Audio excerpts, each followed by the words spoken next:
It's done. Seriously, I told you only get one chance at this. Lift it and just move it over a little bit. Moved over. No, you need to get into the screw.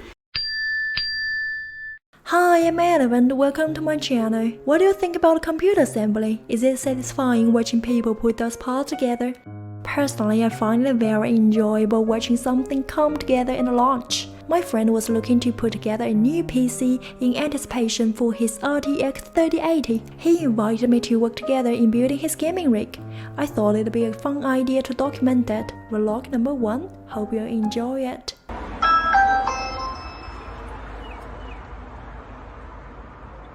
Hey, Ali. Hey, Jason.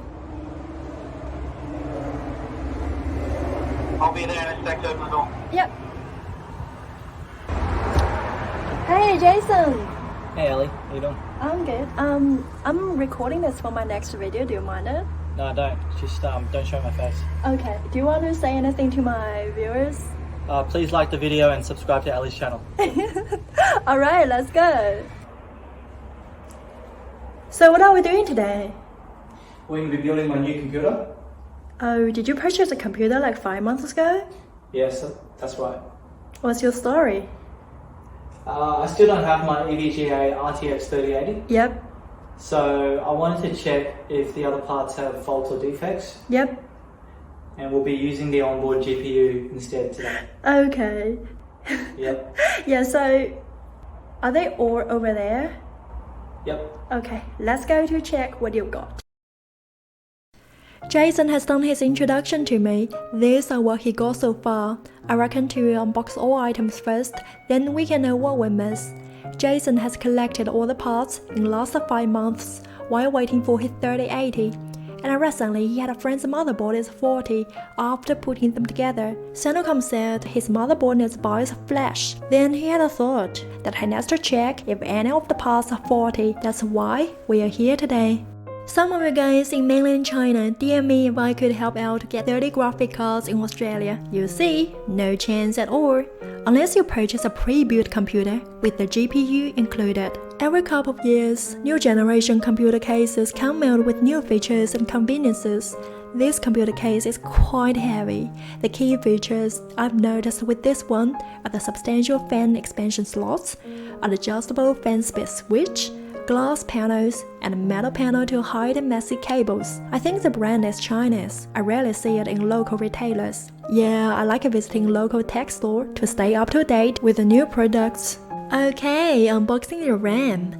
My friend got Corsair Vengeance 2x8. I got the same brands for myself, but have 4 RAMs, 48GB in total without RGB lights. I opted for no RGB due to there already being too much lights. I don't want to have a 70s neon light feeling in a 21st century modern gamer's room. Here is a Western Digital M2 SSD, but I like to call it black chocolate. I really like the aesthetic. Don't you think so? There are so many black chocolates on the market. Western Digital is quite reputable next to Samsung. This will be primarily for gaming. Here is the CPU. There is nothing much to say during unboxing phase, except we're not going to use the generic heatsink fan. My friend had an aftermarket one. The fan is the most difficult one. We got the thermal paste all over the CPU and its bracket. For installing the heatsink, I asked my friend to do the camera work while I labor away. We both have understandings of computer assembly, but in reality, we are amateurs with our shaky hands. I haven't included my struggles in this video of sticking it to the CPU, but actually, we had panicked when we initially placed the heatsink and it did not align with the bracket. The other SSD is going to be the main system drive.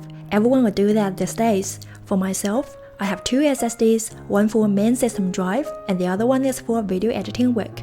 2 mechanical drives are for game library and general file storage. I have great folder management, maybe I can share it with you next time. Now on to the computer assembly. I'd like to check how the motherboard fits inside the case with the fan and the heat sink.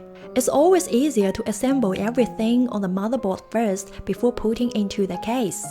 I remember when I was a little girl, I liked to play with those circuit boards and I'd imagine them as a world with those chips with buildings where my characters lived. and I'd make stories about them. My dad specialized in microelectronics, so I had many opportunities to play with them when I was growing up. Those things in front of me, I'd like to imagine different parts of the city building game. Motherboard is the land and the CPU socket is a formwork for the concrete slab, which I like to visualize as a foundation. Thermal paste is like the grout that sticks all the bricks together, since the heatsink is a metal brick. It sounds quite interesting and it should be. However, it doesn't look like the cameraman is having much fun, which you can tell from the beginning of the video. Once the heatsink is connected, it is time to slip on the fan. We spent 1 hour in figuring how to connect the fan correctly. Oh my, the struggles, cause I didn't know you were meant to pull the clips over the heatsink and kept thinking you were meant to rotate them on. I'll blame the instruction manual as it's not really easily understood. Okay, installing RAMs. I think installing RAMs is the easiest and most satisfying part in the computer assembly, with its sharp click. Remember, don't touch the pin. Installing the Western Digital M2 SSD is also quite easy.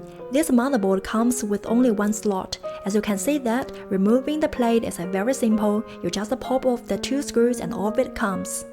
Need to be careful not to bend it when you push the pins into the socket and screw it into the socket to hold in place. After that, you take the sticker off the plate and bingo! Since the power supply is modular, I want to minimize the number of cables sitting around in the case. The cable management needs to be planned ahead. Luckily, there is plenty of room in the case since the hard drive housing unit is on rails. It can be moved, allowing plenty of room to maneuver the power supply. Like the motherboard, I like to do the same thing with the power supply, check clearances.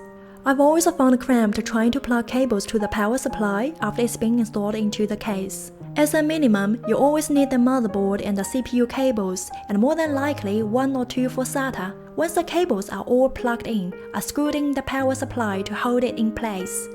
According to the manual, the space is used to fit these cables to the motherboard sit behind these metal plates, a good feature to hide all these messy cables. There are so many cables in it. Yeah. Oh yeah, it looks like all the cables for the case have been pre-assembled and neatly tied together. I'm gonna fit all those cables that I can see onto the other side for the motherboard. Actually, I tried 3 times to make these cables look the neatest. Before I forget, let's install the Samsung SSD. Conveniently, the case comes with many options when it comes to SSD installation. Today, I'm going to use this mounting bracket just above where the power supply sits. Convenient, right?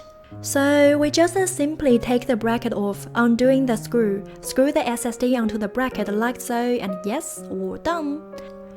Oh my, plugging all the cables to the motherboard. I should have got a magnifying glass because all those labels are tiny. The font size is for all my imaginary friends in the microelectronics world.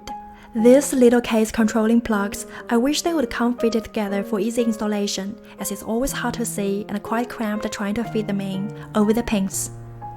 There is still one cable that doesn't have reach to the CPU power socket, so I have rethreaded through a different space. We don't have the graphic card to install at this stage, so we just need to put back these 2 panels. Okay guys, that's the end for this project. Look out for a return when Jason gets a 3080. Despite no graphic card, pretty awesome, right? I'm Elephant. See you next time!